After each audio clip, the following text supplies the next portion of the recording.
क्या आप जानते हैं कि भारतीय बजट का इतिहास 150 साल से भी ज़्यादा पुराना है। हर साल बजट केवल देश की अर्थव्यवस्था ही नहीं बल्कि राजनीति और आम जनता की जिंदगी पर भी बड़ा असर डालता है। चलिए जानते हैं भारतीय बजट से जुड़े कुछ खास और बेहद दिलचस्प बातें। भारत का पहला बजट 18 फरवरी 1860 को जेम्स विल्सन ने पेश किया था। यह ब्रिटिश सरकार के दौर में हुआ था और इसमें कई नई टैक्स लगाए गए थे। लेकिन स्वतंत्र भारत का पहला बजट 26 नवंबर 1947 को आया, जिसे आर.के. सन्मुख चेट्टी ने पेश किया। चौंकाने वाली बात यह थी कि इस बजट में कोई नया टैक्स नहीं था, सिर्फ देश का आर्थिक सेहत का आकलन किया गया था। एक समय था जब बजट हमेशा शाम 5 बजे पेश किया जाता था।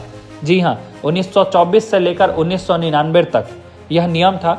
ब्रिटिश अधिकारियों की सुविधा के लिए ऐसा किया गया था ताकि उन्हें बजट तैयार करने के बाद आराम मिल सके।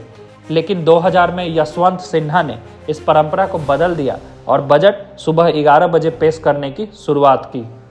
अब तक 3 प्रधानमंत्री खुद वित्त मंत्री बनकर बजट पेश कर चुके हैं। पंडित नेहरू 1958 में, इंदिरा गांधी 1970 में और राजीव गांधी 1987 में। इसमें इंदिरा गांधी भारत की पहली महिला वित्त मंत्री थी जिन्होंने बजट पेश किया। इसके बाद निर्मला सीतारमण दूसरी महिला वित्त मंत्री बनी जिन्होंने साल 2019 में बजट पेश किया। अगर सबसे लंबी स्पीच की बात करें तो निर्मला सीतारमण ने 2020 में 2 घंटे 42 मिनट तक बजट भाषण दिया, जो एक रिकॉर्ड है।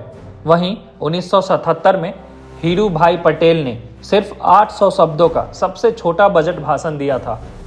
1973 से 74 का बजट ब्लैक बजट कहलाया क्योंकि इसमें सरकार की आमदनी से ज़्यादा खर्च दिखाया गया था। यह बजट अर्थव्यवस्था के लिए एक बड़ा झटका साबित हुआ था। अब बात करते हैं सबसे दिलचस्प परंपरा की, हलवा सेरेमनी। बजट पेश करने से पहले वित्त मंत्रालय में हलवा बनाकर सबको खिलाया जाता है और इसके बाद बजट तैयार करने वाले अधिकारियों को किसी से संपर्क करने की इजाज़त नहीं होती ताकि बजट लीक न हो। तो दोस्तों, भारतीय बजट सिर्फ आंकड़ों का खेल नहीं है बल्कि कई ऐतिहासिक और मज़ेदार कहानियों से भरा हुआ है। इस बार के बजट में क्या खास होगा, देखते हैं। पिछली बार की बजट में आपको किस चीज़ों का लाभ मिला था और किन चीज़ों से आई थी दिक्कतें, हमें कमेंट में बताएं।